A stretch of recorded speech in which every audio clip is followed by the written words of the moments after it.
r/ProRevenge. Made my ex-boss lost $25,000 on his salary. I used to work at a Wendy's as a manager. It was already a crappy job, but my general manager was nice, and most employees were easy to deal with. All this started when I was already working tilde 65 hours/week. I was offered a $100 bonus to work one of my only days off. I decided to do it, and later that week, before I had even been paid, I was asked to come in again. I said this time I would like $150, as at this point I had worked almost 23 days without any days off. They said they'd do it, so and I went. Cut forward 3 weeks, I've been asking about my money for a while now. I am told by my general manager that I could speak to my district manager as he would be in later that night. The conversation goes like me. Hey, do you know what's going on with the bonus? I'm owed $250 with both the days. District manager. Well, that's why I came here. The store's been having trouble making money.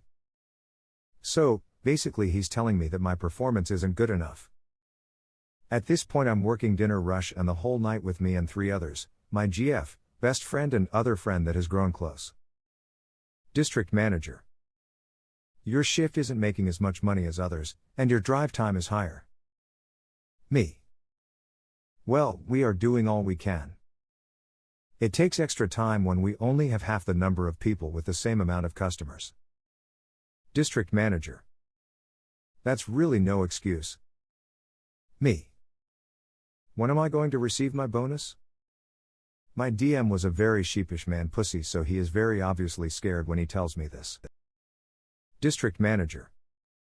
We cannot give you a bonus until the revenue rises and drive time goes down.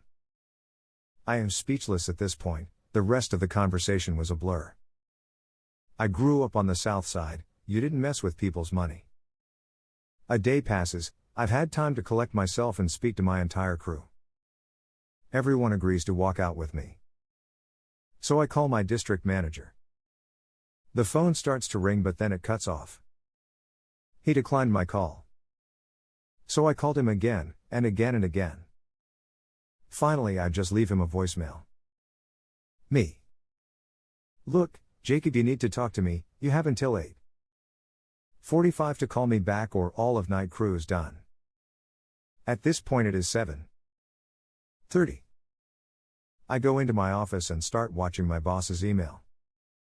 She leaves it open and logged in. I figured he would probably email her before calling me. Around 20 minutes of watching this email, and boom. An email pops up. Emergency. Lonnie. This idiot put my name on the email. So of course I read it.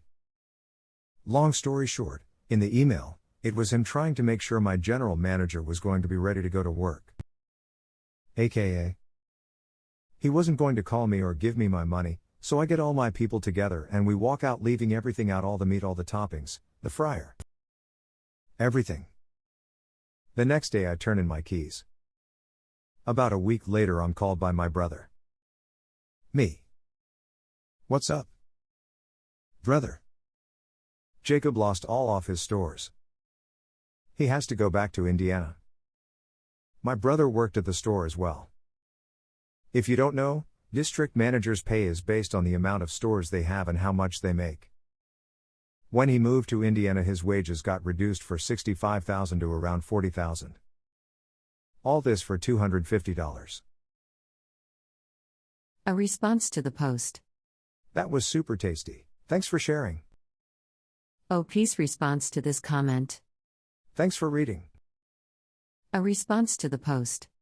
Looks like Jacob doesn't know how to listen. You said in your voicemail all of night crew would be walking out, and it sounded like he thought he'd only have to send in your GM to cover the shift. If he wasn't satisfied with the numbers that a shift manned by 4 people did, what the hell did he expect to do with a shift manned entirely by 1 person? What Jacob should have done was pay you what was promised out of his own pocket. Now he gets to not only enjoy going back to the middle of what sounds like bumfuck nowhere, but he gets to do with a pay cut. The fact you got an entire shift who liked your management style enough to put up with not having as many people staffing the joint to join you in a total walkout, which I imagine if they hadn't been willing, you wouldn't have screwed them that night by the sound of it, Jacob killed a golden goose and basically screwed himself. I do so love happy endings where the bad guy gets hosed by his own folly. // makes me feel all warm and fuzzy inside. A response to this comment. Jacob wouldn't even need to pay the bonus from his own pocket. It's biggest lie that I have ever heard that a big firm like Wendy's doesn't have $250 to spare. This is just the good old tale of me, fuck everyone else and how it doesn't work. OP's response to this comment. Oh, I didn't believe him for 1 second. But oh well, now I make $3 more an hour. A response to the post. Your entire crew quit? Nice team effort. Screw the DM lol. OP's response to this comment. I knew the crew outside of work. I would consider most family anyway. A response to the post. You think by now bosses would get that it would cost them more in the long run to not pay their employees a fair wage. If you can't afford to do things honestly, you don't deserve to have a business. OP's response to this comment. You know what's also funny? As stated, I was doing tilda's 65-hour/week. He would come in and bitch about the amount of overtime I had. He said it was because company policy. I just think he was mad my paychecks were bigger than his. I know they were bigger than my GM's. A response to the post. Sir, this is a Wendy's.